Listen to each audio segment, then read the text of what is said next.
Pasti kalian merasa, kok sekarang bikin KTP lebih cepat ya? Kok sekarang banyak pemerintahan yang menggunakan layanan secara online ya? Semua perubahan itu terjadi tidak semerta-merta loh. Betul banget.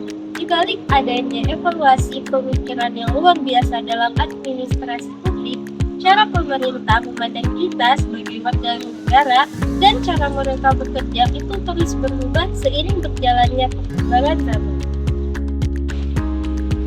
Dari yang tadinya kaku dan birokratis, sekarang menjadi lincah, efisien, bahkan diterima perusahaan swasta. Dan yang kedua, pergeseran fokus dari yang sekedar melayani, memberdayakan warga negara. Hingga akhirnya, pemerintah itu tidak bisa kerja sendirian, tapi butuh kolaborasi dari pihak-pihak lain. Keren banget kan?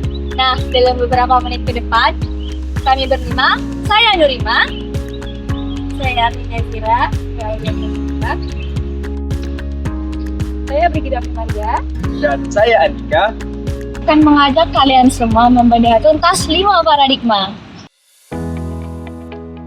Oke Arni, coba bawa kita kembali ke masa lalu. Seperti apa sih wajah pemerintah di era Old Public Administration atau OPA? Pernah nggak sih kalian membayangkan sebuah piramida raksasa yang kaku? Itulah OPA. Fokus utamanya adalah efisiensi internal dan hierarki yang ketat. Pemerintah itu ibarat mesin yang harus berjalan sesuai aturan yang kaku. Tidak peduli siapa yang dilayani, politis membuat kebijakan dan birokrat hanya melaksanakannya tanpa bertanya. Di era ini, warga negara dianggap sebagai objek pasif yang menerima layanan apa adanya. Etikanya sangat legalistik, artinya benar atau salah itu murni berdasarkan kepatuhan pada peraturan. Akuntabilitasnya pun vertikal, yaitu bawahan bertanggung jawab hanya kepada atasan. Wah, kaku banget ya kedengarannya. Lalu, apa yang membuat paradigma ini mulai goyah? Nah, disinilah New Public Administration atau NPA muncul sebagai kritik. Para akademisi dan praktisi mulai merasa OPA itu tidak punya hati. Pemerintah seharusnya tidak hanya efisiensi, tapi juga memperjuangkan nilai-nilai publik seperti keadilan sosial, kesetaraan, dan representasi.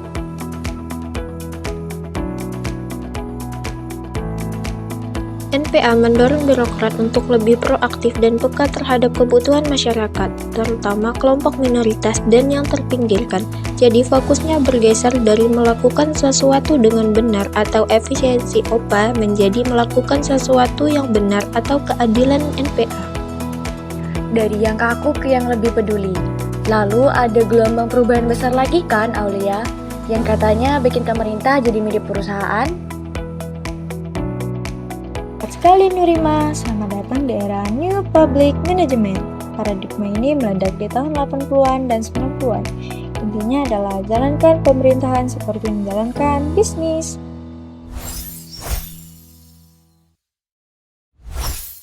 NPM menganggap OPA terlalu boros dan lambat. Solusinya, adopsi prinsip-prinsip dari sektor swasta.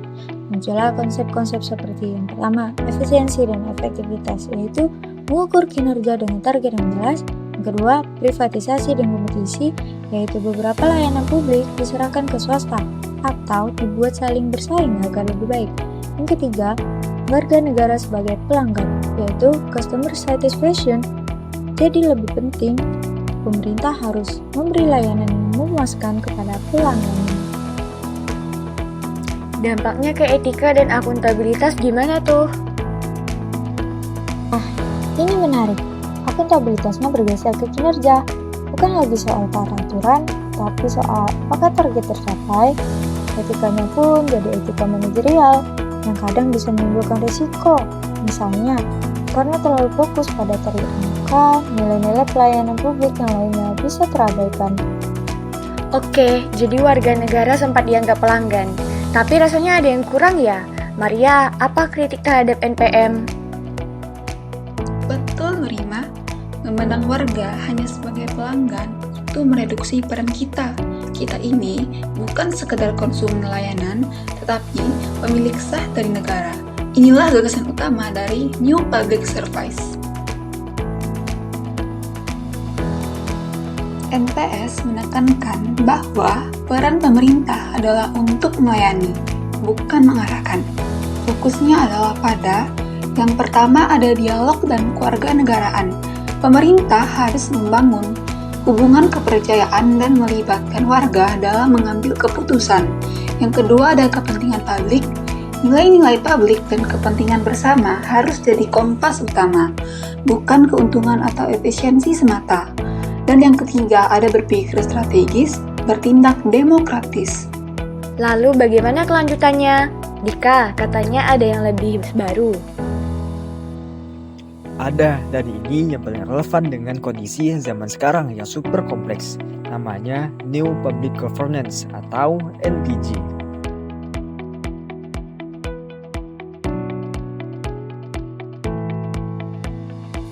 NPG sadar bahwa masalah publik seperti kemacetan, perubahan iklim, atau pandemi itu terlalu besar untuk ditangani pemerintah sendirian. Jadi, NPG melihat administrasi publik sebagai proses negosiasi dan kolaborasi dalam sebuah jaringan atau governance as network. Pemerintah di sini perannya lebih sebagai fasilitator atau koordinator. Mereka harus bisa merangkul sektor swasta, LSM, akademisi, dan komunitas untuk bersama-sama mencari solusi. Akuntabilitasnya jadi lebih kompleks karena bukan lagi akuntabilitas satu instansi, tapi akuntabilitas bersama dalam jaringan tersebut. Etikanya berlandaskan pada kepercayaan dan komitmen bersama. Wow, lengkap banget penjelasannya. Sekarang mari kita lihat praktiknya di instansi publik Indonesia. Arni, contoh OPA yang masih terasa mungkin apa? Sisa-sisa OPA masih bisa kita lihat pada prosedur birokrasi yang kadang masih berbelit-belit dan sangat hierarkis di beberapa instansi. Fokus pada kepatuhan aturan di atas segalanya adalah warisan OPA. Salah satu contohnya yaitu pada layanan Universitas Tanjung Pura. Pada awal berdirinya UNTAN menganut birokrasi kaku dan hierarkis. Mahasiswa serta dosen diposisikan pasif, sementara layanan akademik seperti pendaftaran, pembayaran UKT, transkrip nilai, dan lain-lain masih manual, rumit, dan memakan waktu yang lama. Nah, untuk NPA praktiknya terlihat pada kebijakan yang mengedepankan keadilan sosial dan keberpihakan. Contohnya yaitu munculnya kepedulian sosial. Universitas Tanjung Pura mulai menaruh perhatian lebih pada keadilan dan kesetaraan melalui program inklusif, beasiswa bagi mahasiswa kurang mampu, dan pengabdian masyarakat yang lebih bermakna. Nilai keadilan sosial diintegrasikan dalam misi universitas, terutama untuk pengembangan SDM Kalimantan Barat. Dosen dan staf didorong lebih proaktif melayani masyarakat dan mahasiswa. Lalu di era New Public Management, era reformasi membawa perubahan dengan penerapan konsep mahasiswa sebagai customer. UNTAN mulai digitalisasi lewat Siakat, menekankan efisiensi, target capaian studi, dan kepuasan mahasiswa. Era New Public Service, NPS, mahasiswa, dosen, dan masyarakat dipandang sebagai stakeholder aktif. UNTAN memberikan ruang partisipasi lewat forum mahasiswa dan evaluasi pembelajaran. Untuk di era New Public Governance atau NPG, UNTAN membangun kolaborasi dengan pemerintah daerah, swasta, NGO, dan masyarakat untuk menyelesaikan isu politik secara bersama.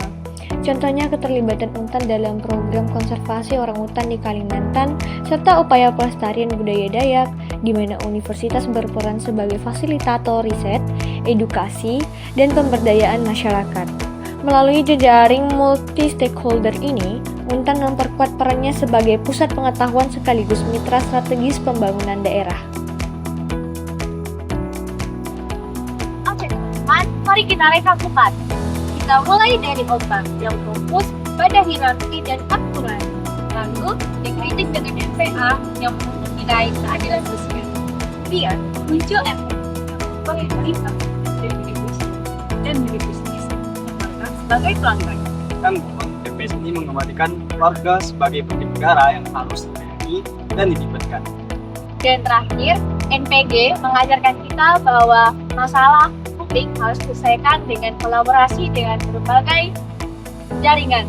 Setiap paradigma tidak selalu menggantikan paradigma yang lama, tetapi saling melengkapi, bahkan saling tumpang tindih dalam praktek kehidupan sehari-hari.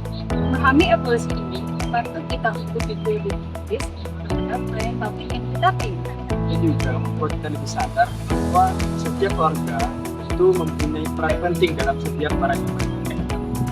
Betul sekali. Semoga video penjelasan dari kelompok kami dapat bermanfaat kita semua.